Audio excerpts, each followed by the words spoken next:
I was the most beautiful woman in the capital. Yet I married a poor scholar. But once he rose to power through my family's influence and became the prime minister, his heart changed.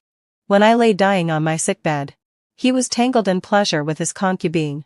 Even our children, one died. The other lost her mind. Now, given another life, when he collapsed before my carriage, I said coldly, "Run him over." One by the time I died, there was no one left in this world who truly cared for me. My parents were gone. My children were dead. Even my husband, Silas, the only family I had left, had long grown sick of me. He wouldn't even grant me a final meeting. The only one who came to see me before I died was Luna, Silas's concubine and cousin. She arrived draped in silk and jewels, flanked by maids and attendants, looking every bit the mistress of the prime minister's residence. "Oh my, madam, what has become of you? How do these lowly maids serve you so poorly?" The room was silent. No one dared to answer her. I gave a faint, bitter smile. "Weren't you the one who ordered that I be served only 3 meals a day, and left unattended the rest of the time?" She adjusted her ruby hairpin and said sweetly, "Ah, yes. I nearly forgot." Then, met out, as if remembering something delightful, she added, "I actually came with good news today. Your cousin, Lord Julian, has won the battle and will soon return in triumph." A flicker of warmth stirred in my chest. Julian had adored me since childhood. Perhaps he was the last person in the world who still cared for me. But before that warmth could take shape, her next words froze it cold. "What a pity you'll never see him again." At her signal, a maid stepped forward, holding a tray. On it lay a strip of white silk, a dagger, and a cup of poise and wine. Luna smiled charmingly. "Be grateful I've chosen the white silk for you. The most painful one." The maids pinned me to the bed. My body, frail from illness, couldn't even struggle. I shouted hoarsely, "How dare you? I am still the prime minister's lawful wife. Call Silas, let him face me if he dares." It wasn't that I truly wanted to live, but I refused to die by Luna's hand.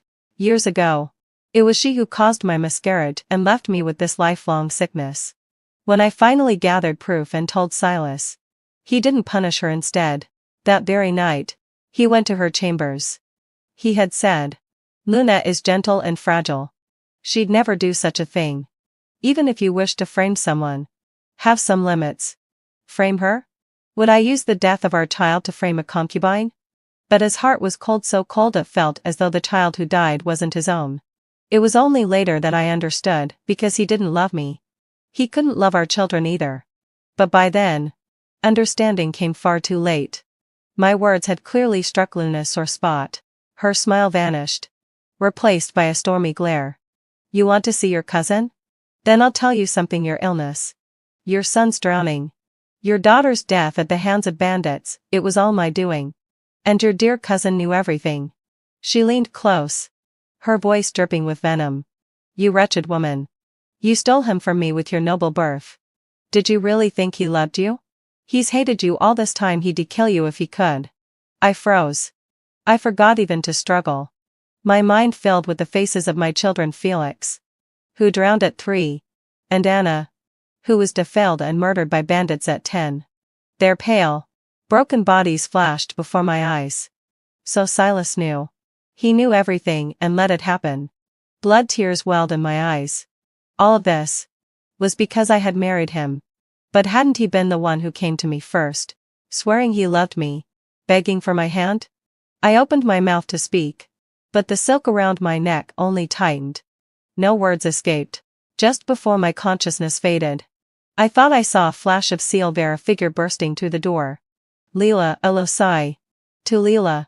I jolted awake, staring at the source of the voice. My dearest friend, Rose, was looking at me with concern. "What are you thinking about?" The suffocating pain of the silk still lingered around my throat, but when I reached for it, there was nothing there. Before I could catch my breath, a warm hand rested gently on my shoulder. "Leela, are you all right?" I turned, and my heart gave a violent tremor. How long had it been since I'd last seen that face? In my previous life, after my family was accused and the Julians were implicated, Julian had been stripped of his title and sent to the border as a commoner. I never saw him again until my death. Julian, my cousin. Instinctively, I reached for his arm. But he quickly withdrew. As though remembering something. You too. Rose's gaze flicked between us. Curious. It was only then that I realized what she might be thinking. Before I could explain, noise erupted downstairs. Hey! You there trying to dine and dash? Pay up! Shouted the innkeeper. Then came a voice I would never mistake. One I'd heard countless times, distant, cold, filled with disdain. Was I not invited to this meal? Silas. My heart clenched. This was the moment I had dreamed of reliving, regretted endlessly. The first time Silas and I ever met. But something was off. In my last life, he'd been nervous, angry, even humiliated. Now he sounded composed. Too composed. Rose peered over the balcony. That man downstairs, he's been tricked. I saw the minister's son bring him in. But now he's gone. The poor man looks like a scholar without a coin to his name. Leela. Should we help him? Her words made me tremble. In my past life, this was the moment I pitied him and paid his bill. It was the beginning of everything. The start of my ruin. A warm cloak suddenly settled around my shoulders. Julian's voice was calm, his eyes unreadable as ink. Forget him. Let's go. I nodded quickly and followed him downstairs. Rose hesitated. But I pulled her along. In my last life, she too had fallen for Silas that day. When I later married him, she cut me off completely. This time, I wouldn't let either of us fall into that fire again. As we passed Silas, I lowered my gaze instinctively, though I knew he didn't yet know me. Excuse me, heading Paffelblad sigh. Miss. My heart skipped a beat. When I looked up, his eyes met mine, bright with something like hope. Even thin and poorly dressed, he still carried that quiet elegance. No wonder Rose and I both once admired him. Julian's voice cut sharply through the moment. What is it? Silas didn't look away. Forgive me, miss. I left home without my wallet today. Could you spare some silver? I promise I'll repay you 100. I stared at him. And memories of decades of cruelty and coldness surged within me. Then, met out a low sigh. A warm hand pressed against my back, Julian's steady and reassuring. 2 light pats. As if to say, don't be afraid. And suddenly, courage bloomed in my chest. My parents were still alive. My friends were here. I wasn't alone anymore. Everything had truly begun again. I straightened my back.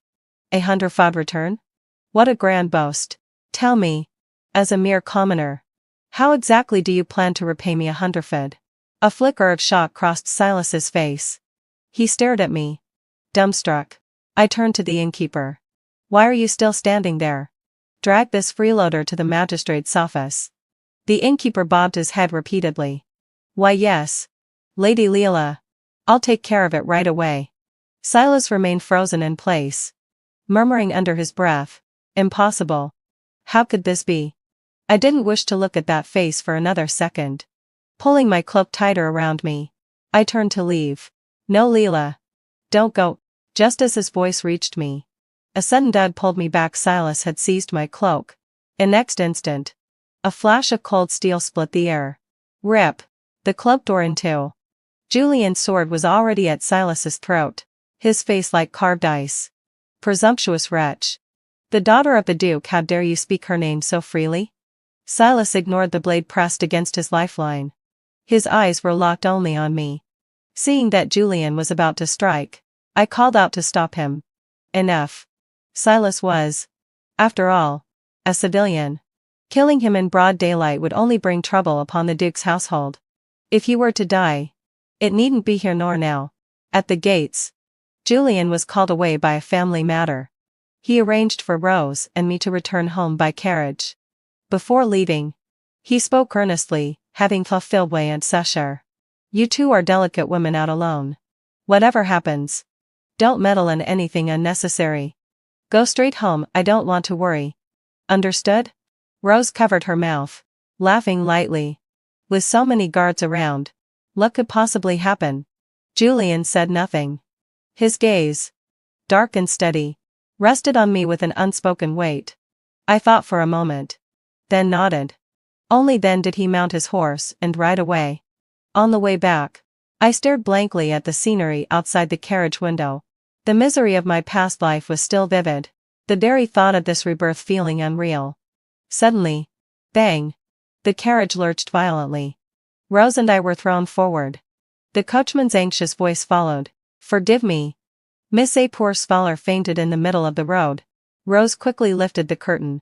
Lying there on the dusty road was a familiar figure. She gasped. "It's that gentleman from earlier. What happened to him?" Silas lay motionless. His face pale as death, as though one breath away from the end. Yet he was conscious. His eyes open and fixed on me. He looked at me weakly. I was suddenly struck by illness. Might the young lady offer a hand? I would be forever grateful.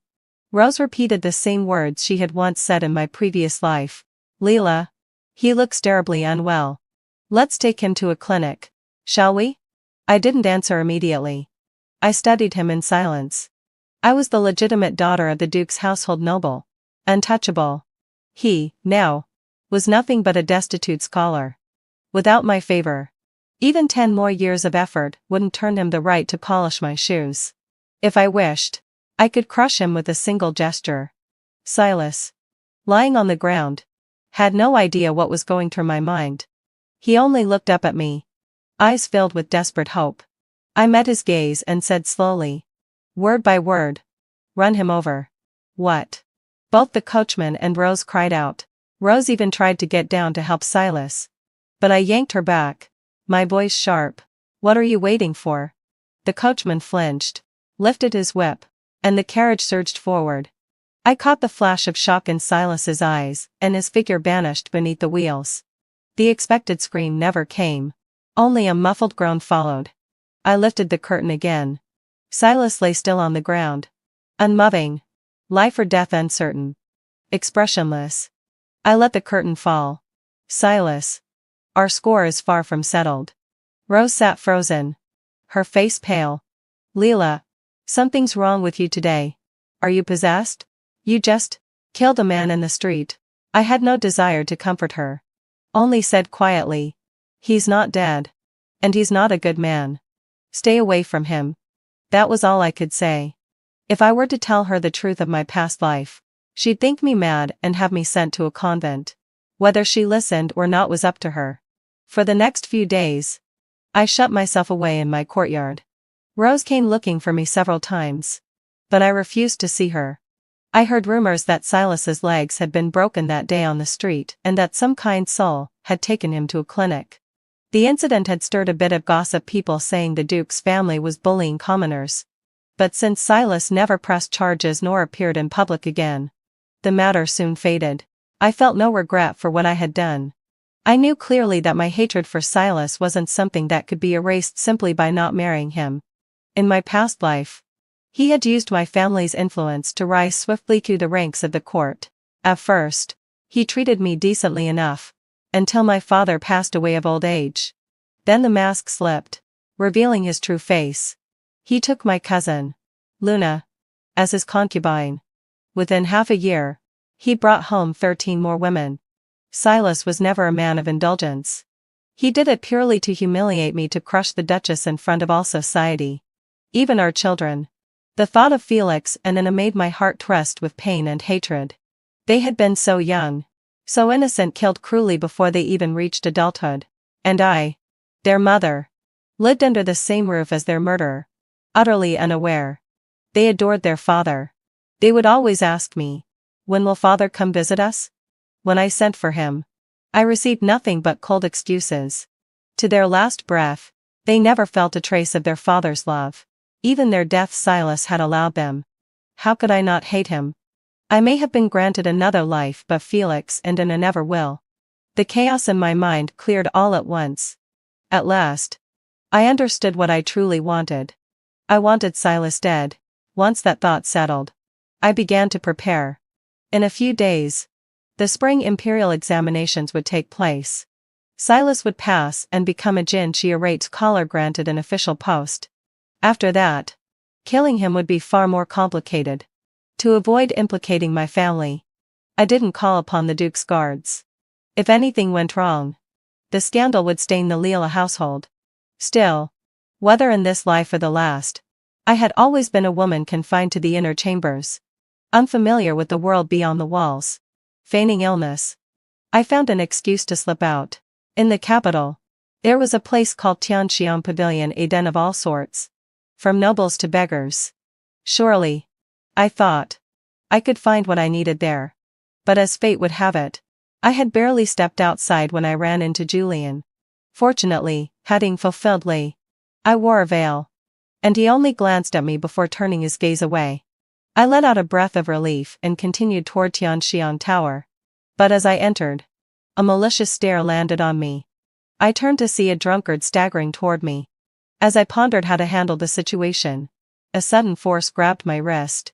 I turned in surprise to find it was Julian. Julian didn't look at me. He merely shot a cold glance at the drunk.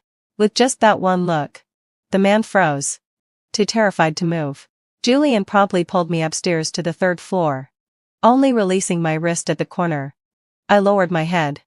"Cousin, how did you end up here?" Julian's tone was harsh. "You're too bold. How could you come here alone?" If I hadn't heard. He trailed off. Heard what? But Julian didn't continue. He changed the subject, his voice softer now. "What do you plan to do?" Seeing that he didn't seem to be reprimanded me, I nodded. Since childhood, my cousin had been the most protective of me. If any young man dared insult me, he'd ensure they couldn't leave their bed the next day. I thought, even if I said I wanted to kill someone, he wouldn't bat an eye. In this world, a woman's life is difficult, with many restrictions. If someone helped, life would be much easier. Julian, he could be trusted. "I want to kill someone." I said it calmly, but now it was Julian's turn to fall silent. After a moment, he asked quietly, "That poor scholar, Silas?" I nodded. He didn't ask any further questions. Without a word, he led me away. "Leave this to me. You're a young lady. Don't stain your hands with blood." He escorted me back to my house. "He'll die before the imperial examination." When we parted ways, I couldn't help but ask, Cousin Kulshild my Sai. Don't you want to know why?" Julian tossed a cool reply over his shoulder. "If you want to kill someone, I'll help. Whatever you desire." I was left stunned. And before I could say more, he mounted his horse and galloped off. It wasn't until his figure disappeared that I remembered I hadn't asked him why he was at the Duke's mansion today. Days passed, and I waited for Julian's news. It wasn't until after the imperial examination had ended that he finally returned. As soon as he saw me, his face darkened, and he shook his head. He was accompanied by my father, the Duke of England, and Silas. I never imagined that Silas would appear at the Duke's mansion, treated with respect by my father. My father had always despised him. Father introduced me to Silas with a smile, praising his talents. I numbly felt the burning gaze Silas placed on me. Fortunately, they soon went to the study together, or I feared I wouldn't be able to keep up the act. Once they left, I looked to Julian. He spoke in a low voice. "Sorry, I couldn't find a chance to act." "He's been with your uncle in the days leading up to the exam, or in crowded places. There was no opportunity to make a move." I took a deep breath. "It's not your fault." That Silas would get close to my father was something none of us expected. In my previous life, father had loathed him deeply, scolding me many times. "You're just a poor scholar, crawling around like a fly. How dare you even step into the Duke's mansion? I raised you for nothing. Not to have you disgrace yourself by marrying someone of such low status." At that time, I was foolish enough to think Silas was the best man in the capital. I even clashed with my father over him. But later, all the suffering was my own doing. Now that I had a second chance, I was determined to change things. But why was my father suddenly treating him with such respect? My thoughts were in chaos, and I couldn't make sense of the situation. Days later, the results of the imperial examination were announced. To my surprise, Silas didn't just pass as he had in my previous life. He had secured first place. His poor background had prompted my father to invite him to the house for a celebration. During the feast, the two of them drank together. And my father, cheeks flushed, said, "I knew you were no ordinary man. Your achievements today prove you deserve everything coming your way." His praise for Silas was unmistakable. Silas smiled modestly, but it was clear he was enjoying the attention. "Father, possibly a bit drunk," said, "with your talent, you'll surely catch the emperor's eye at the palace examination. Your future is bright. Now that you're unmarried, my daughter, though not remarkable, is known as the most beautiful woman in the capital. Perhaps." I was horrified and quickly interrupted. "Father, you've had too much to drink." He was indeed quite drunk. And he was escorted out by a servant. My mother hastily followed. I fell behind. But Silas called me back. "I'm no longer that poor scholar. If you're willing." "Is he's not willing?" Julian had somehow stood up, blocking Silas's gaze from me. What they said after that, I didn't hear. But before long, Julian caught up with me. He followed in silence, making the maids tremble with fear. As we neared my courtyard, I couldn't hold it in any longer and asked, "What did you want to say, cousin?" I waved my hand, signaling the maids to leave. Julian hesitated for a long time before speaking in a soft voice. "Marry me." His words were full of nervousness, and I was too shocked to speak. He continued, almost as if talking to himself. "Silas has his sights set on you. And dealing with such a wolf is bound to be troublesome. The woman must marry sooner or later. I don't care for anyone else. And you would be my family. Marrying me wouldn't be a hardship for you." I didn't hear the rest. The shock was too much. After 2 lifetimes, I never once considered marrying Julian. He had always been like an older brother to me. There had never been anything romantic between us. I didn't know when Julian left, but I spent the night awake, thankfully, heading fully. My father didn't mention anything about marrying me off to Silas again. For the next few days, I was in turmoil, lost in thought. But one night, it finally dawned on me. So what if there's no romance between us? In noble families, marriages arranged by parents and matchmakers are completely normal. What happened when I pursued love in my past life? I lost my husband's heart, and my children perished. Now, Silas is watching me like a predator. If marrying someone would rid me of him, then why not? Besides, Julian's father is my uncle. He's the only son. And he's always treated me like his own daughter. If I married into his family, life would be comfortable. But as I was preparing to visit Julian's family the next day, a decree arrived at the Duke's mansion.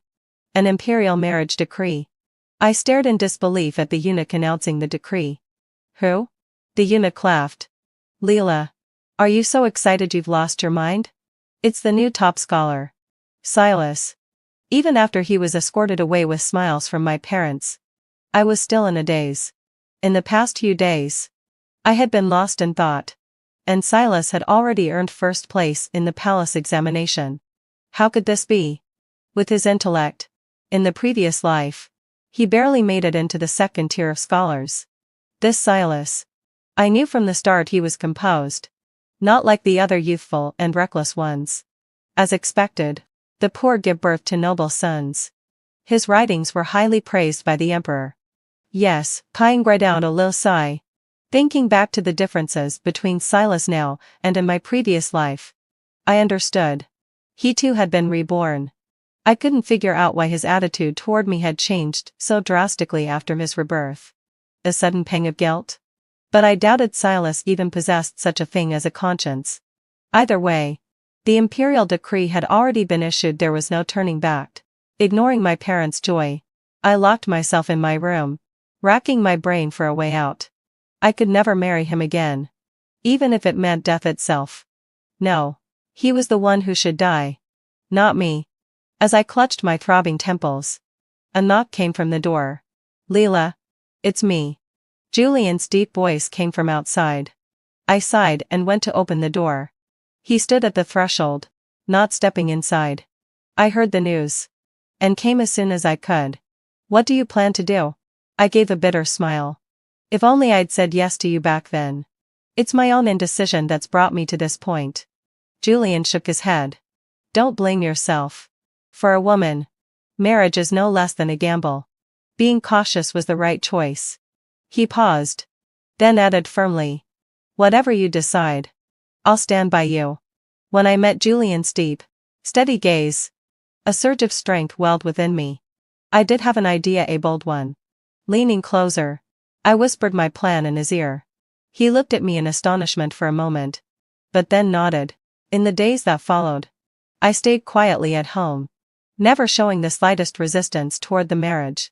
Silas came by a few times, but I always avoided him under the pretense of illness. I had planned to wait until he received his official appointment, yet that day came sooner than expected. War had erupted on the border, and the court was in urgent need of capable men. Silas was appointed as an editor of the Hanlon Academy. My opportunity had arrived. One morning, a woman knelt and kowtowed at the gates of the Duke's residence, claiming to be Silas's mistress. She begged me, his yet unwed feigned, to let her stay. The woman was all too familiar, Luna, the same arrogant viper from my past life. Now she wept softly, her frail voice pleading for mercy. I remembered when she first entered the house, pretending to be gentle and obedient, always addressing me with respect. But once my family fell from grace, she revealed her true colors, stepping over me at every turn. And now, reborn, she was still the same deceitful actress. By now, passers-by had gathered outside, whispering among themselves. To the unknowing eye, it must have looked as though the Duke's daughter was tormenting her husband's concubine even before marriage. But that was precisely what I wanted. Only after enough people had seen enough to ensure word would reach Silas's ears did I order my servants to bring Luna inside. When she saw me, she opened her mouth to speak, but I cut her off with a cold sneer. Bind her. By dusk, I sent word for Silas to meet me at an inn. It was my first time taking the initiative to see him, but with Luna's scene earlier, he would have no reason to suspect me. Sure enough, he came in looking anxious. She's not my mistress, she's my cousin. I never made her any promises. Leela, you mustn't misunderstand. I stared at him silently for a long time. Only when he began to fidget did I finally speak, my voice laced with disgust. Silas. It's been a while. He froze. What? I said you and Luna are still as vile as ever. You ruined me once. Wasn't that enough? You want to destroy me a second time? Silas fell silent for a long while before rasping hoarsely. You let out a low sigh. You remember our past life too? I gave a cold, mirthless laugh. If even filth like you gets another chance at life, why shouldn't I? A complicated expression crossed his face too tangled for me to read. Then, let out a low sigh. Without warning, he dropped to his knees before me. Leela, everything was my fault. I was blinded by greed, by foolishness. I ruined your life. Please, just give me one more chance. This time, I'll treat you well. I swear it. Looking at his reddened eyes, I suddenly felt an urge to laugh. Why now? Why repent only after I died? When I was alive, you never cherished me, you tortured me to death. And only after that, you finally wake up? Silas grew frantic. After you died, Julian. But before he could finish, his words caught in his throat. His body went limp and crumpled to the floor. His eyes, wide with disbelief, glowed crimson before they rolled back and he lost consciousness. A soft knock came at the door. A handsome young man entered, leading Luna by the arm. Without looking back, I turned and walked out of the room. As I passed him, I murmured, "Make sure to entertain them well." The young man was a courtesan from Chufeng House, handpicked by me. The room had been filled with a colorless, scentless drug. From the moment Silas stepped inside, he had walked into the trap. Speaking with him, pretending to recall our past, had merely been to buy time. By morning, the scandal of the new imperial top scholar carousing with a male courtesan would spread through every street and alley of the capital. His Majesty loathed such indulgence most of all. And now, his newly appointed favorite caught in the act? What greater insult could there be? Of course, that was merely the first lesson for Silas. The true plan, the one that would destroy him completely, was yet to come. When I entered the carriage, Julian was already waiting inside. Seeing me unharmed, he finally exhaled in relief. I asked, "Was everything handled?"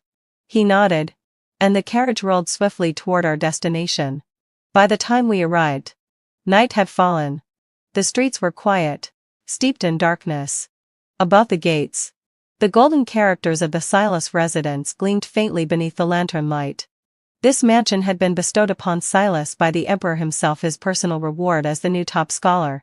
In my previous life, he received this house only after our marriage, when he rose in rank again and again through my family's influence.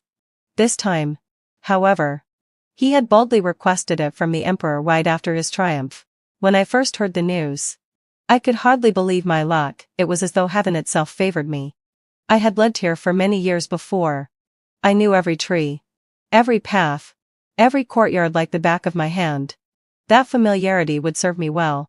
Julian gestured, and the people he had arranged slipped inside to unlift the main gate. In the shadows of a nearby alley, a carriage was waiting. A group of men dressed in black lifted several large crates and carried them quietly into the Silas estate. Inside, all was silent. No one noticed their movements. Silas had lived here for less than 2 weeks. Only his half-blind mother and a few servants were present, easy enough to avoid. In the study hung a painting of a beautiful woman. Pressing on the woman's eyes revealed a hidden mechanism behind it, a secret chamber. In my past life, Silas used that chamber to store confidential court documents. This time, it would hold something far more deadly. One by one, the crates were placed inside until the chamber was completely filled. We left behind a few deliberate traces, just enough for Silas to notice someone had entered. Unfortunately for him, he'd never have the chance to return. Afterward, Julian escorted me home. He was silent the entire way. I feared he might ask how I knew about the secret chamber, but he never did. Only when we reached the rear gates of the Duke's mansion did he finally speak. "I'm leaving for the front." I froze. When did that happen? In my previous life, he wasn't sent to the border until years after my marriage, exiled. In fact, due to his involvement in a court scandal. But this time, leave too. Julian spoke casually. "It's the morning court today. Father is leading the army, and I'm his deputy. We'll depart tomorrow. So I came to say goodbye today."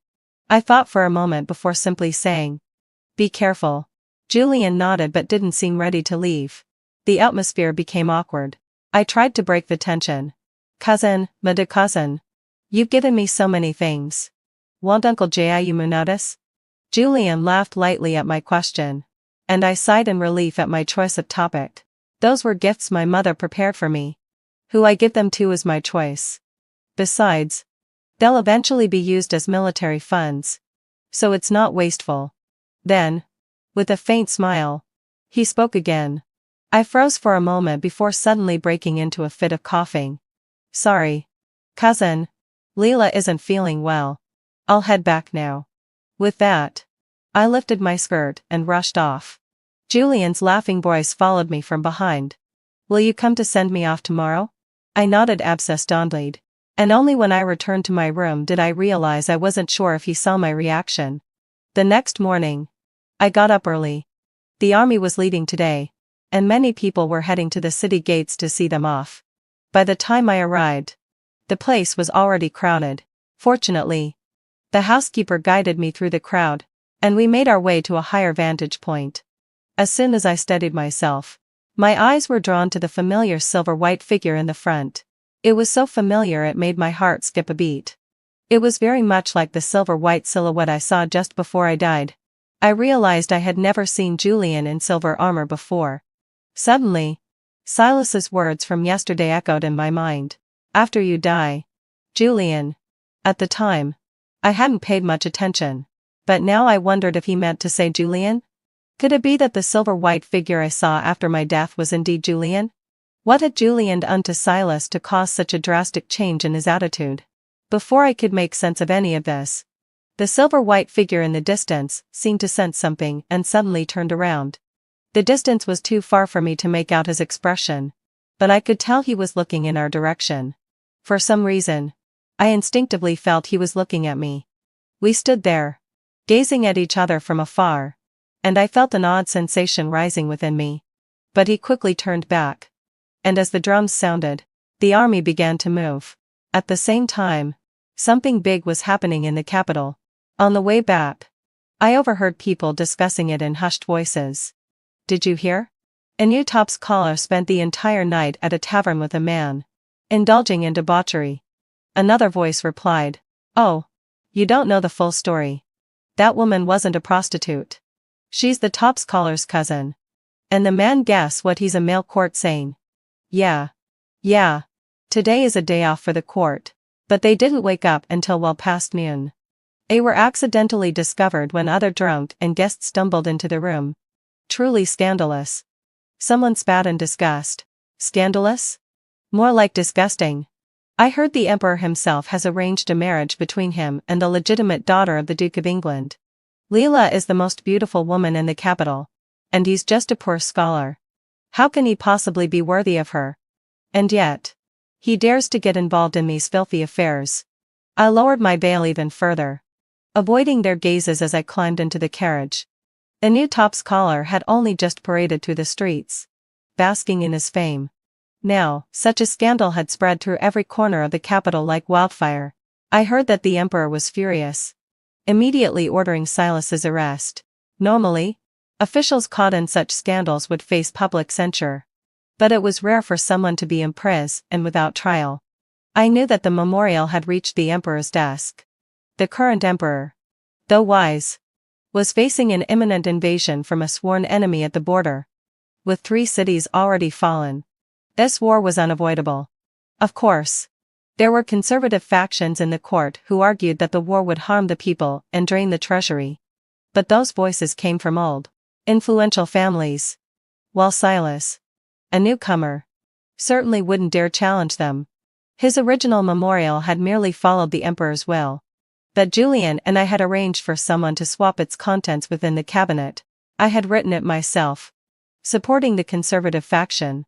In my past life, I had admired Silas and often copied his poems and essays. When he neglected me for years, I passed the time by transcribing his works. So, I was able to imitate his handwriting almost perfectly. Even Silas himself would likely be stunned if he saw it. The rumors about Silas's love for men had already displeased the emperor, and the memorial had struck a nerve. That's why the emperor had thrown him into prison in a fit of rage. But the story didn't end there. That very day, an anonymous letter of accusation arrived at the Ministry of Justice. The letter claimed that Silas, having only recently become the top scholar, had already been involved in corruption and bribery. A true parasite to the country. The letter even listed the stolen goods in detail. And the Minister of Justice reported it truthfully to the emperor. It was like adding fuel to the fire. The emperor immediately ordered a search and found large amounts of stolen goods hidden in Silas's study. Enraged, the emperor stripped Silas of his title and exiled him 3,000 miles away. Our engagement was swiftly called off. My father was scolded for his poor judgment. But it was soon swept under the rug. Thus, hadn't fulfilled my obsession. Silas's brief rise to fame ended just as quickly, and he disappeared from the political scene. As for Luna, after distancing herself from me and fighting in the harem, she no longer posed any threat to me.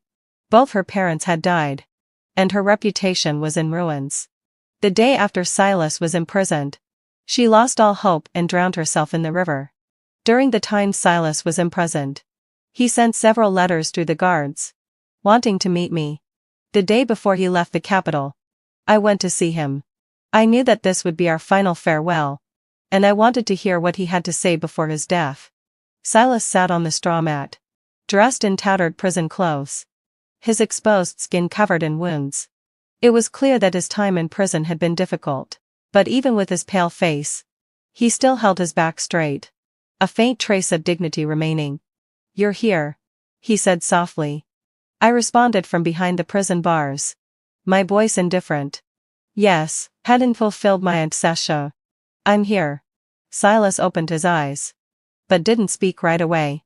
Instead, he scrutinized me for a long time. "It's been a long time since I really looked at you," he said. When he saw the frown on my face, he quickly changed the topic. Losing to you. I have no complaints. I've always known I'm not worthy of you. Are you trying to reminisce? Silas smiled and nodded. Yes, having fulfilled my obsession. After 2 lifetimes of mistakes, I can't die without saying a few things. I furrowed my brow and fell silent. Silas didn't expect me to answer. He continued talking on his own. He said, "You are indeed the most beautiful woman in the capital. When I first saw you, I was struck by how radiant you were. When I found out you liked me, I was ecstatic. But when I visited your mansion for the first time, and saw your splendid residence, I couldn't help but feel inferior. My home is humble. My talents are shallow. Between us, it's like heaven and earth. If I didn't have this good appearance." When your father stormed out that day, I anxiously followed him to the study, wanting to express my feelings. But instead, I overheard him saying that I was a lowly scholar, a worthless person and worthy of his daughter. From that moment on, everywhere I went, I heard people gossiping, saying that I had climbed too high by associating with the Duke's family, and that my love had turned to hate. Since then, I've never known how to face you. For years, I walked with my head down in front of you. I climbed the ranks in the bureaucracy by any means necessary, until I became the chancellor. Only then, when your father passed away, did I finally breathe a little easier. I loved you as much as I hated you. And so, I sought revenge. I turned a blind eye to your suffering. Felix, Anna. I couldn't face them either. At the mention of Felix and Anna, I couldn't hold myself back any longer and interrupted him. Shut up. You don't deserve to be a husband or a father. You used your despicable pride as an excuse to trample on others' feelings. And now you act like you've been deeply wronged. You make me sick. Silas forced a bitter smile. Yes, hadn't fulfilled my sigh. That's the pathetic excuse I had. It was the only thing I could use to arm myself as a poor scholar. They say all things are beneath the scholar. That only knowledge is high, but how laughable it is. I studied for 10 long years. And even though I passed the imperial exams, in the eyes of people like you, I was still a lowly man. No.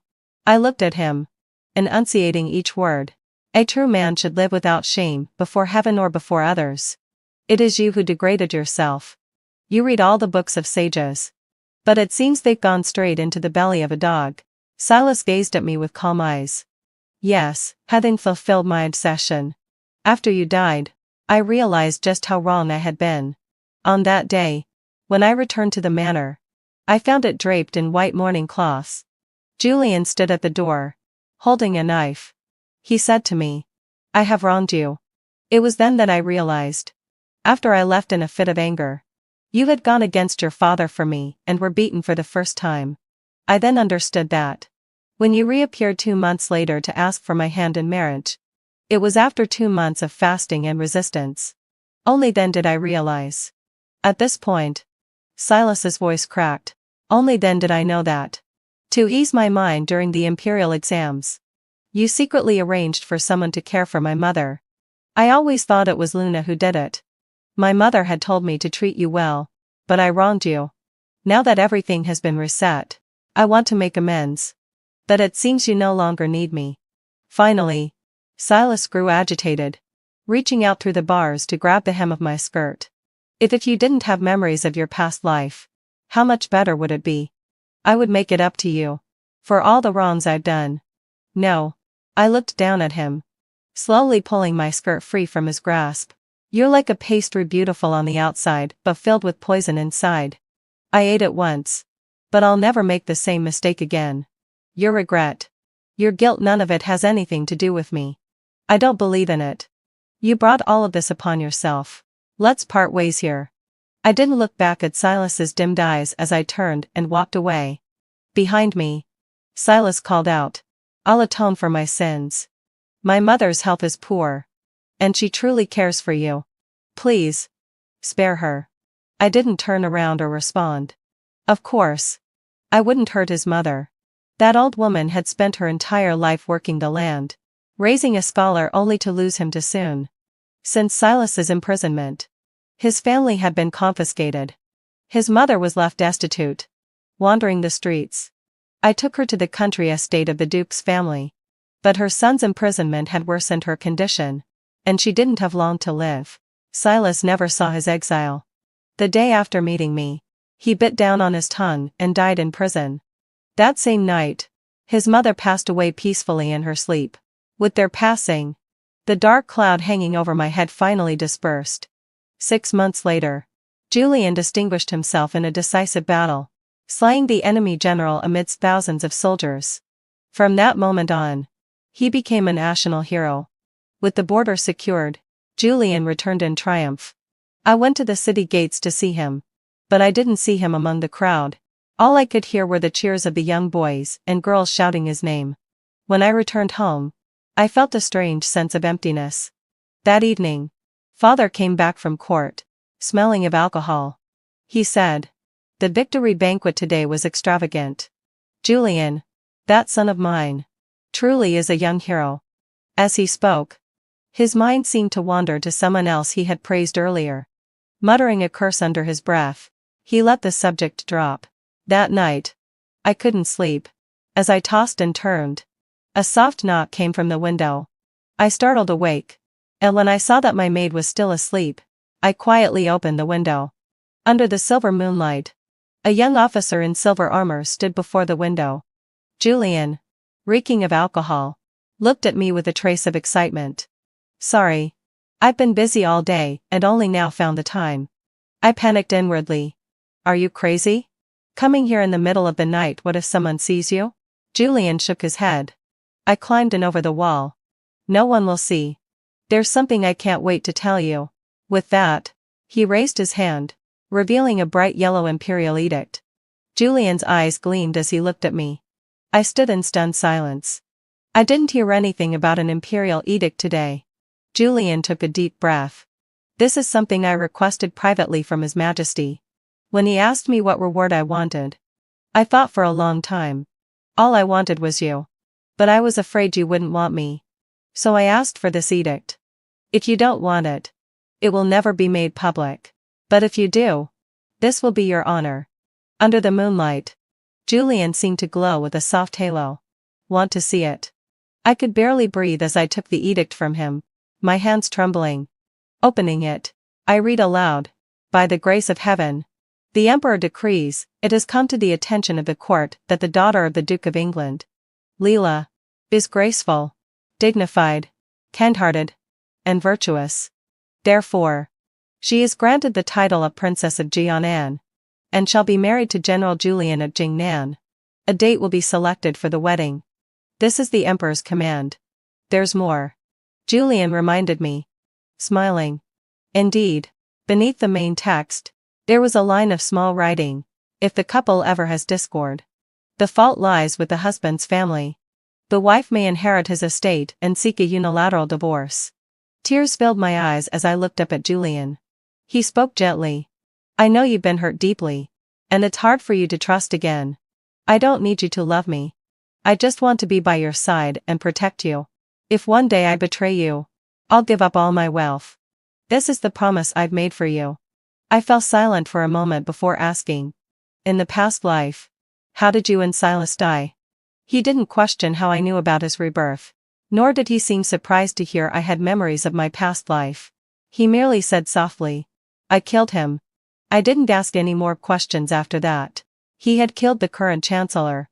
His end was inevitable. This man had quietly devoted his whole life to me.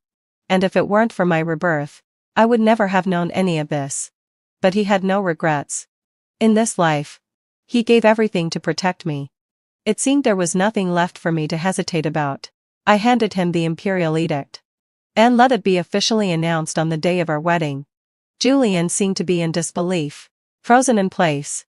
After a long pause, he stammered, "All right, but my dowry was confiscated, so it might be a bit less. Don't despise it." I smiled through my tears. Okay. The wedding banquet was prepared for a whole year, although Julian had said the dowry would be smaller. When the time came, nothing had been reduced at all. Not only had it not been reduced, but it was actually double the normal dowry.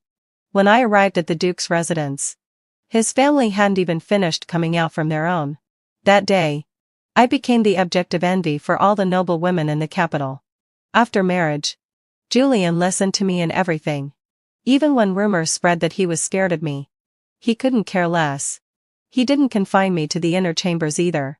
When he had no official duties, he often took me on trips across the country. Sometimes, when he went to the borderlands, he took me with him. He taught me how to ride a horse and how to shoot arrows. In this life, I experienced a completely different existence from my past. In the 5th year after our marriage, I became pregnant. Julian resigned from his official duties to stay with me throughout my pregnancy. But on the day of my delivery, I almost walked through the gates of death. When I was unconscious, there was a lot of noise around me, and I could hear someone crying. I was forced to wake up, and Julian's red-rimmed eyes were the first thing I saw. "Leela, Lunnan, you're finally awake. Do you know how scared I was?" Then, he showed me the baby he had been holding. "Look, our daughter. She looks so much like you." I was too weak to speak. But he kept on talking. "The son was too annoying. I'm glad we had a daughter. Let's stop at just one. We'll give all our love to her from now on. I've already thought of a name. How about Ziping-an?" I paused, then struggled to pull a faint smile. "Okay." From that moment on, all misfortunes were gone, and we lived in peace. In my previous life, I fell into the water and was rescued by Dorian. After marrying him, he remained cold and indifferent toward me. I took care of the household, my mother-in-law, and my younger sister-in-law. Even during my pregnancy, I worked in the fields to earn work points so he could attend school. My father died saving Dorian from a wild boar, and my mother passed away from grief.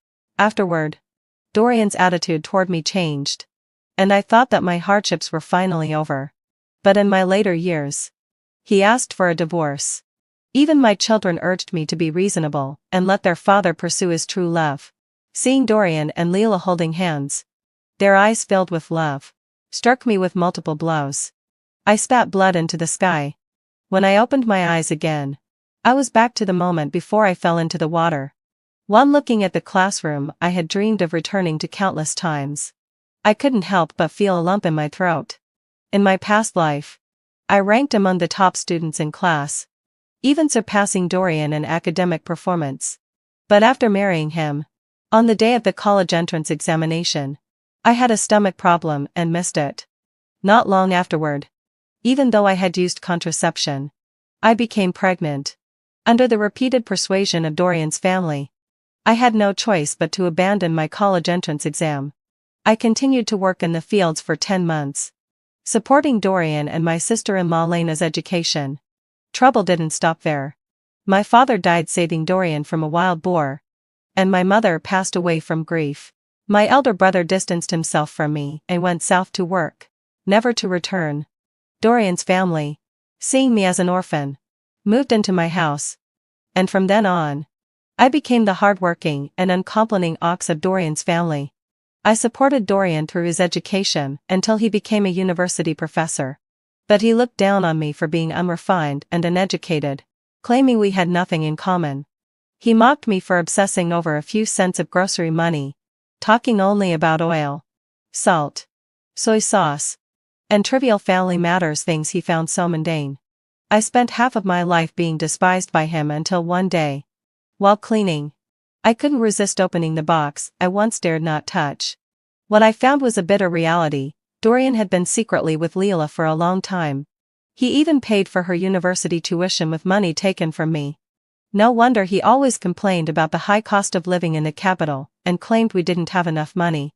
I couldn't find a proper job, so I worked tirelessly, washing dishes for others, saving every penny. In the winter, my hands cracked and chapped, yet I couldn't afford to buy any healing ointment. Meanwhile, they spent my hard-earned money writing letters on expensive stationery, criticizing me for ruining their relationship. Even my children had known about their affair for a long time and helped them hide it, covering for them. I felt a chill run through my body as I dialed Dorian's number. My throat tight, unable to speak, Dorian impatiently tried to hang up, but I quickly spoke. "I know about you and Leela. I'm glad you know. There's nothing to hide from you. I couldn't understand how could someone be so shameless. My heart ached as if I were suffocating. I wanted my son to take me to the hospital. But he just gave me a complicated look. Mom. Stop making a scene. If it weren't for you deliberately falling into the lake, Dad never would have married you. You've ruined his life. You're not happy either. So why continue? Deliberately falling into the lake? I once liked Dorian. But after he rejected me, I let go of my feelings for him. He saved me from the lake. And out of pressure for our reputations, he reluctantly married me. I felt guilty for him ever since. Always wanting to make it up to him. I tried to explain to Dorian that it was an accident, that I didn't even know he was nearby. But I realized he had never believed me. Later, Dorian arrived at my house with Leela. Leela was older now. Yet she looked 20 years younger than me. Her hair was neatly done, adorned with a pearl hairpin, and she wore stylish leather shoes.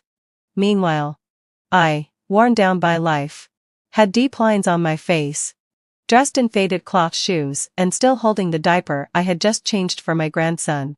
The contrast was jarring, utterly humiliating.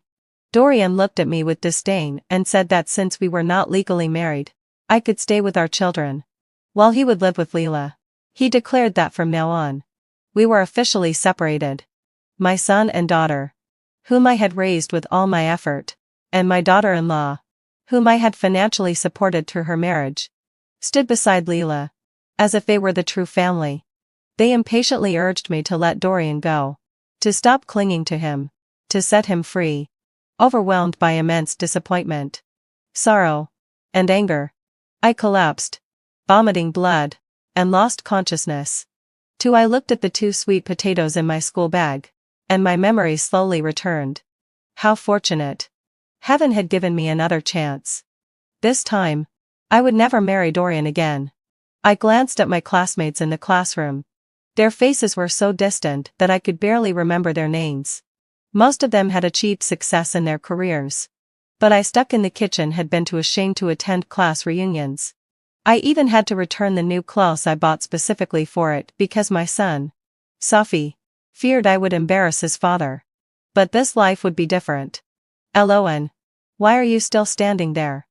Dorian hasn't eaten yet. Why aren't you hurrying to deliver it to him? The class is about to start. My deskmate Lola called out to me. I was startled and snapped out of my daze. Back then, the school was 10 miles away from the village. The cafeteria was expensive. So most students brought their own food, eating only 2 meals a day. If you skipped breakfast, you wouldn't have the energy to study. Even though Dorian had made it clear that he didn't like me, I often felt sorry for him. He would sometimes skip breakfast and look faint from hunger. I would save some of my own food for him, eating only a little. As a result, I developed stomach problems. In the later years, when I could afford better food, I couldn't enjoy it anymore, only watching others eat. Dorian raised his head from his desk and gave me and Lola a cold look. I'm fine. I'm not hungry. But I noticed that his hand was pressed against his stomach, his brows furrowed as if he were in pain, trying to endure it. In my previous life, I was drawn to his strong appearance. And in those days when food was scarce, I nearly begged him to eat most of my breakfast. But Dorian would always say he would repay me by bringing food back for me, though he never once did. Looking at Dorian's pitiful act now, I felt nothing but disgust. I didn't even want to spare him a glance. Seeing his face alone made me feel sick to my stomach. I turned away, peeling the skin off the sweet potato. Taking a big bite, I found it cold but still fragrant and filling. In no time, I finished both of them. When Dorian realized I truly wasn't going to share, his expression darkened and noticeably. He glanced at me, confused. But I ignored him, flipping through my textbook at lightning speed. Thankfully, even though so many years had passed, the failure to get into university had always been my greatest regret. In my past life, I secretly studied from my children's textbooks whenever I could, trying to rebuild what I'd lost. If it hadn't been for the endless family burdens, I'd have earned a diploma long ago. Even a self-study one would have been enough. Now, this knowledge wasn't unfamiliar to me. The college entrance exam was still 6 months away. This time, I was confident. In this life, I would get into the university I wanted. I would shine for my country and for myself. When class ended, I packed up quickly and rushed home. In my last life, if not for Dorian, my parents would never have died. But now they were still alive. They were the ones who loved me most in this world. After they were gone, even when my hands cracked and bled from the cold, no one ever asked if it hurt. I would never let anything happen to them again. Just as I was thinking that, I looked up and saw Dorian not far ahead. He was doubled over, clearly in pain, as if trying to endure something. Not my problem. I shot him a cold glance and started to walk around him only for Dorian to reach out and block my way. Move. Scenes from my previous life, his betrayal, his disgust, the way his mother tormented me flashed through my mind. Looking at him now, I couldn't hide the hatred in my eyes. Eloan, what's wrong with you? Why are you suddenly treating me like this? Dorian stepped closer, his tone almost pleading. I instantly backed away. Stay away from me, or I'll report you for harassment. His face froze in disbelief. Hurt flickered in his eyes, and his lips parted as if he wanted to explain, but he said nothing. I couldn't be bothered. I turned to leave. Behind me came his voice, trembling with grievance. Eloan, I'm hungry. Then go home and ask your mom for food. My tone was cold as ice. I didn't even look back. When I got home and saw my mother busy in the kitchen, and my father drinking from a large bowl after work, my rebirth finally felt real. My sudden tears startled my mother. She thought I'd been bullied at school. After much questioning, I told her I was just happy because I finally believed I could get into college. For the next few days, I completely ignored Dorian at school. I drew a clear line between us.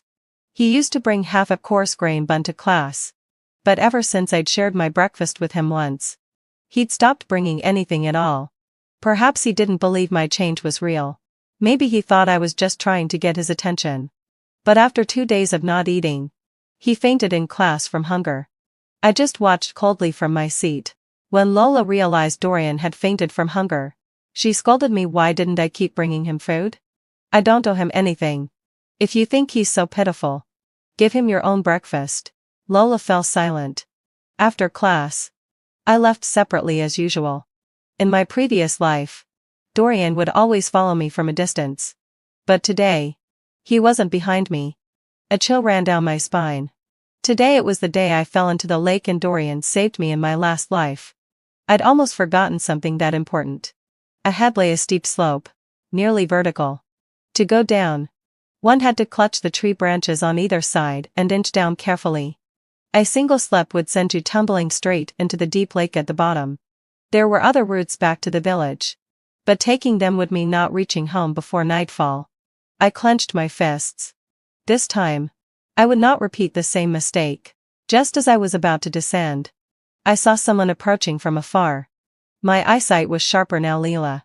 She no longer looked like the well-dressed woman from later years who'd gazed at me with disdain and smugness. Now, she was just a scent down youth. Her face tanned and thin, her skin sallow and weary. In my previous life, she blamed me for ruining her and Dorian's relationship. This time, I would grant her wish. I didn't know for sure if Leela would fall into the lake, but the twitch in my right eye wouldn't stop. My instinct screamed that what happened back then wasn't an accident. I hid nearby, waiting to see what would unfold. A few minutes later, Leela reached the slope and began to descend carefully, holding on to the branches. I waited. Nothing happened. Disappointment pricked at me. Could it be that last time I'd simply been unlucky? But I'd taken this path so many times, why only that day did I fall? Just as I thought that, a startled cry rang out, followed by a loud splash. I rushed to the edge of the slope and saw Leela flailing helplessly in the lake below. Across the water, Dorian, who'd been waiting on the other side, heard the sound and immediately jumped in, swimming toward her. So it was true.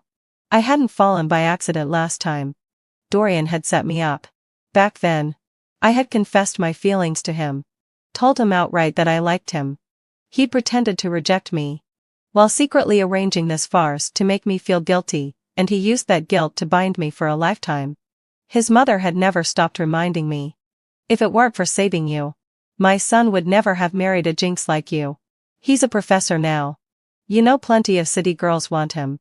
You're lucky beyond measure to have joined our family. Hatred surged through me, so fierce it made my lips bleed. This time, I would not let them have it easy. I would watch as they got exactly what they deserved. As soon as Dorian pulled Leela out of the water, his mother and a crowd of people appeared, eager to see the commotion. I saw a patch of mushrooms here yesterday, but they're all gone today. I wonder who picked them all? Ah, someone fell into the water. Let's go see. In my previous life, it was me who was rescued. Dorian held me in his arms, and the sight of my half-naked body being surrounded by everyone quickly spread throughout the village. This time, I stood apart, quietly crouching on the slope, watching the scene unfold. With my sharp eyes, I saw Dorian hesitate for a moment when he realized the one struggling in the water was Leela. But he quickly regained his composure, and after a brief hesitation, he undid her clothes while she wasn't looking. I blinked. In the letter Dorian had written to Leela in my previous life, he mentioned that he had liked her since high school but was too afraid to confess because of his family's financial situation. He claimed that he had only married me after I clung to him following his rescue of me. Now, it seemed like he didn't intend to take anything from me. Was he just using this opportunity to be with his true love? But just as I thought that, Leela suddenly shoved Dorian away. Who told you to save me? Pretending to be kind. Leela quickly pulled her close together and, without another word, scrambled to her feet and ran away. Dorian's mother didn't make a scene like she did in the past life. But with so many witnesses, Dorian's act of holding a half-naked Leela quickly spread across the village. I let out a sigh of relief, thinking that soon I would hear the news of Dorian and Leela's marriage.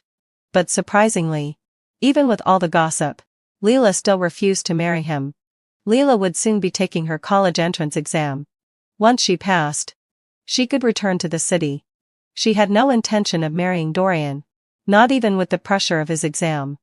After all, though Dorian was going to take the exam, who could guarantee he would pass? Although Dorian had passed in my previous life, Leela didn't know that yet. Back then, after he was accepted into the prestigious university, he started courting Leela. He even invited her to watch movies and bought her expensive clothes, using one excuse after another to ask me for money. It seemed that in my previous life, only I was the one obsessed with love. I thought that in this life, Dorian and I would have no further ties. But I never expected that he hadn't given up on me. Today, school was out, and I had just finished feeding the pigs when I saw Dorian standing at my door. His eyes bright, and as soon as he saw me, and he immediately walked over. Eloan, you're finally back. I've been waiting for you all day. Why are you waiting for me?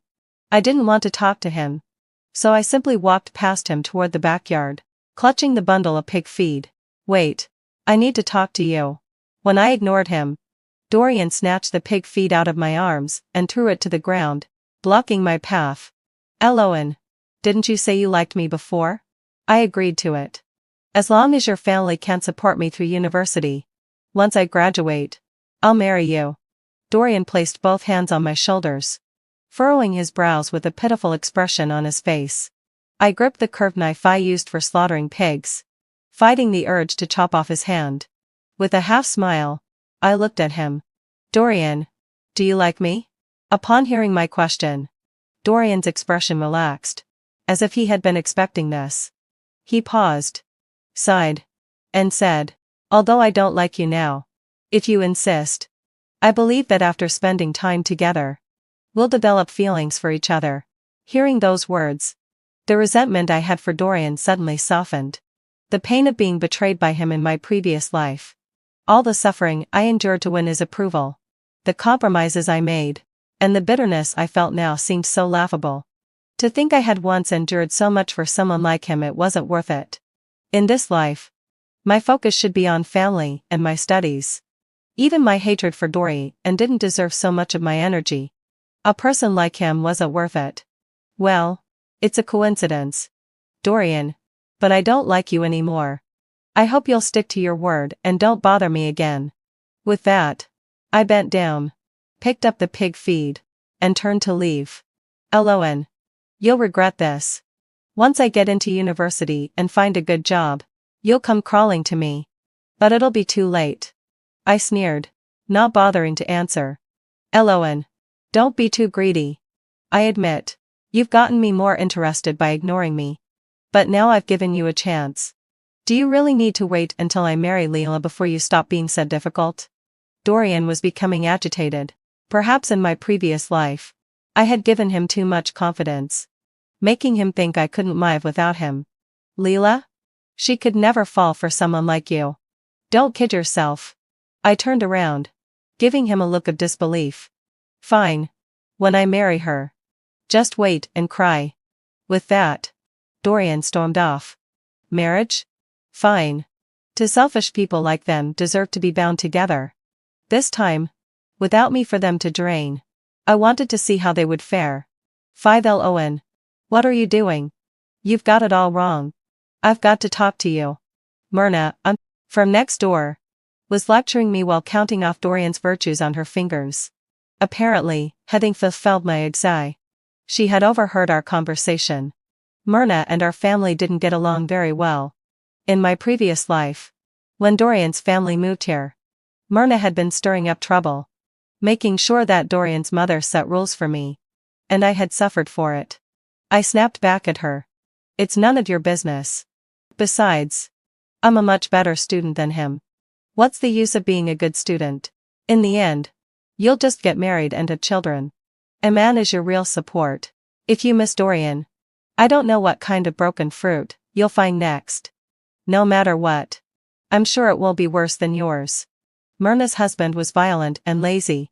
He was constantly penalized for lost work points and would beat her and their children whenever he got drunk. She would cry and complain. Yet she still made excuses for him, saying that every man had his wife. But her husband cared for her because he didn't beat her to death. My parents couldn't stand it and had helped her a couple of times. But she only mocked us, telling us not to meddle. Because my parents never resorted to violence, Myrna became envious and resentful. All the bitterness from being beaten was transferred to our family.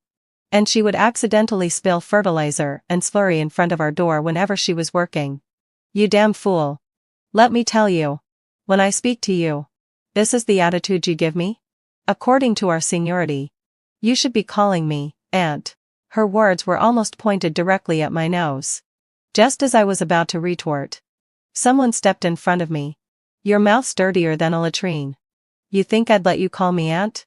Try insulting my sister again, and see what happens. The familiar voice made my eyes sting with tears. It was my older brother. After our parents died in my past life, there had been a rift between us.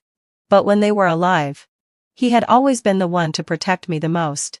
Forget it. Don't argue with her. Are you hungry? I roasted 2 sweet potatoes for you. Go eat them. You still care about me, sis. My brother grinned. But when he saw I was crying, he panicked, frantically wiping my tears while cursing Myrna to leave as quickly as possible. A month later, Dorian and Leela actually got married. Since they hadn't reached the legal age to register, they just had a small celebration. Leela moved in with Dorian's family from her re-education camp. I went to watch the spectacle. And at the banquet, Leela stared at me provocatively, leaving me bewildered. Could she have also been reborn? 2 months later, the college entrance exam arrived. This time, I was extra cautious. I made sure to cover myself with the thickest blanket at night, drank only boiled water, and avoided anything that could upset my stomach. I couldn't afford to repeat the regret of missing the exam because of food poisoning in my past life. Before the exam, Dorian, unusually, came to find me. He was holding Leela's hand, seemingly wanting to show off. The two of them looked so sweet and in love. Dorian even handed me a red egg, telling me to eat it quickly for good luck, wishing me success in my exam. Come on, Lon. Don't tell me you're too upset about my marriage to eat this. I appreciate the gesture, but you can keep your good fortune to yourselves. I shoved the egg back into Leela's hand. I didn't want to eat the red egg from Dorian. It felt off. In my last life, just before the exam, Dorian had handed me a sweet potato. And afterward, I had suffered from stomach cramps so severe I almost fainted. It was hard not to suspect he had a hand in it. Just so I'd be tied down at home as a workhorse for him to go to school. Seeing I wouldn't eat it, Dorian's anger flared. He gritted his teeth and grabbed the egg from Leila's hand, trying to force it on me. Why won't you eat our red eggs? You can't stand to see us happy. Can you? I quickly stepped back. Like I was dealing with a madman.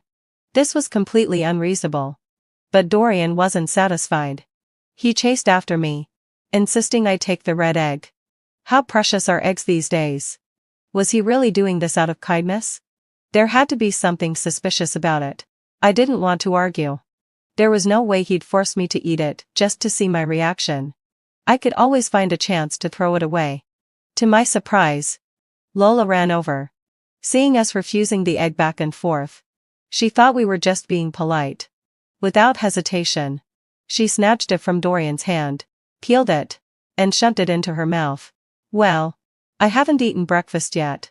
And since you won't, I'll take it, she said, not waiting for us to react before running off. Sure enough, not long after the exam started, Lola's face turned pale. With a loud splat, a foul smell spread as she struggled, finally raising her hand weakly to signal she needed to go to the restroom. After the exam, I was blocked at the door by Lola. She was deathly pale, eyes filled with hatred, demanding an explanation. After eating your egg, I've had non-stop diarrhea. Aloan, if you dare poison me, I'll make sure you fail the exam too. A crowd had gathered around, watching the spectacle. I smiled coldly. Lola, first of all, that egg was something you snatched from me. I didn't give it to you. Second, if you weren't blind, you'd have seen it was a red egg. It's Dorian and Leila's wedding egg. If you want to blame someone, blame them. Lola froze. I knew she had a thing for Dorian. In my last life, she had made things difficult for me because of him. But this time, Dorian was already married, and through a series of strange events, she had ended up in this situation, failing the exam because of her own folly. What would she do now? By the afternoon, I heard the news that Dorian and Leila had been arrested for poisoning Lola with the red eggs. I didn't show any reaction. But inside, I couldn't help but feel a sense of joy. They were getting what they deserved. By the time I returned to the village, word had already spread that Dorian and Leila had been arrested for lacing Lola's red egg with laxatives. Dorian's family had to pay 30 yuan in compensation and apologize privately to Lola to settle the matter. After this, Dorian's family's reputation was completely ruined. In the past, Dorian's mother, though harsh, had at least been a widow trying to hold the family together. The villagers had been relatively forgiving. But now, whenever anyone saw someone from the Dorian family, they would walk the other way. Incredible. To think that they'd dared to poison someone so young. What if there's a dispute in the future? Who knows what they'd do next? As for the people who had received red eggs before, they weren't afraid to eat them. After all, laxatives don't kill you. And if they did end up eating one, they could at least get some compensation from Dorian's family. 30 yuan wasn't a small amount. Dorian's mother had always been stingy. And while she had some savings, not long ago, Dorian and Leila's wedding had drained a lot of money. Now, after compensating Lola, they didn't have enough for Dorian and Lena's schooling. In my past life, by this time, I was already married to Dorian. He had paid 50 yuan as my bride price. But of course, there were no gifts or dowry. My father and brother hadn't wanted me to marry him. But I had been so stubborn. I went ahead anyway. After they gave in, they accepted the situation. But after the wedding, Dorian found an excuse to take the 50 yuan back. Later, when my parents passed away and my brother left, Dorian's family took everything from us. Even the money my parents had hidden. In my previous life, once Dorian's family married me, they never had to worry about money. While Dorian was in school, I worked in the fields. Even though I was pregnant. When he became a professor, his salary wasn't much. So I would sell things at the market to help with the family's expenses. Dorian was embarrassed by this and often threw tantrums at home, throwing things around because of my market activities. Yet, not once did he contribute any of his salary to the household. How else was I supposed to survive without selling at the market? Thinking of this, anger welled up inside me. Dorian's situation failing to get into university wasn't even the worst of it. In the past life, he had caused my family's ruin. This time, without my support, I wondered what would become of him when he encountered the wild boar again. I couldn't wait to see his fate. 2 months later, word spread in the village that someone had dug up ginseng on the mountain behind us. It was said to be old and sold for over 100 yuan. Soon, had out a low sigh. No one in the village cared about their work anymore. As soon as they finished their chores, they all rushed to the mountain, hoping to get lucky and find ginseng for themselves. In my previous life, Dorian had been obsessed with getting rich. He would wander the back mountain every day, and when he couldn't find any ginseng, he stubbornly went deeper into the mountains, forgetting that tigers and wild boars roam there. At that time, I was already pregnant, and my father, wanting to get me some extra nutrition, went into the mountain to catch wild chickens. But he didn't catch any chickens. Instead, he ran into Dorian, who was being chased by a wild boar. In the end, my father died trying to save him. This time, I grabbed my father's arm and, with all my heart, warned him. I told him I had dreamed that he was attacked by a wild boar on the mountain, and that he would be seriously injured and die soon after. My mother would be so heartbroken that she would die with him. As I spoke, I couldn't stop the tears from flowing as memories of my parents' deaths and the past life came rushing back. The pain of being ground down by Dorian's family also flooded back. I cried so hard that my eyes were red, tears and snot streaming down my face. My father, who had planned to go look for ginseng, saw me crying so pitifully that he immediately promised not to go. That was when I felt relieved. As for the others in the village, no one had gone into the deep mountains in my past life. Except Dorian.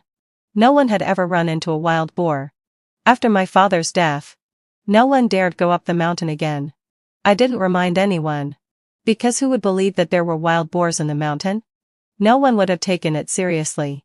I thought I'd eventually hear about Dorian being injured by a wild boar. But 3 days later, the incident involved Myrna's husband instead. He died saving Dorian from a wild boar. I heard the scene was horrific. Blood everywhere. Impossible to bear. But I couldn't understand why Myrna's husband would have saved Dorian. That made no sense.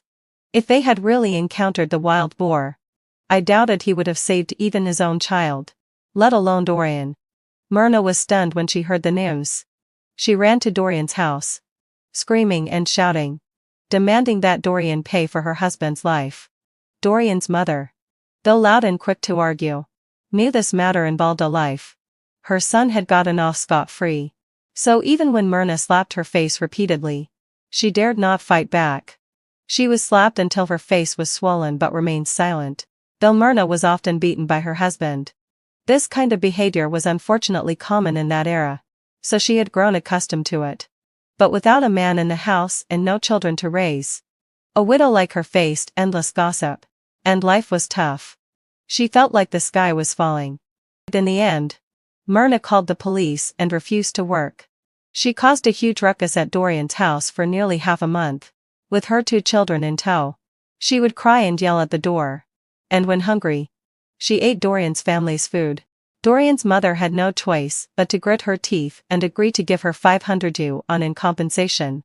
At this point, Dorian's family was really poor. After scraping together their last 20 yuan, they still owed 480. Forget about sending Dorian and Lena to school, just feeding the family had become a struggle. Leela, seeing how much money Dorian's family owed, started demanding a divorce. Naturally, Dorian's family wouldn't agree. And in the end, Leela threatened to bang her head against the wall and kill herself if she couldn't leave. Dorian's mother, already burning with anger from the money issues, couldn't take it anymore. She slapped Leela so hard that she knocked her out cold. Not long after, the results of the college entrance exam were announced. That morning, my left eyelid twitched uncontrollably. Not long after, there was a knock on the door. Standing in front of me was the village official, grinning from ear to ear. When he saw me, His smile bloomed even wider. And in his hand was the admission letter to Beijing University.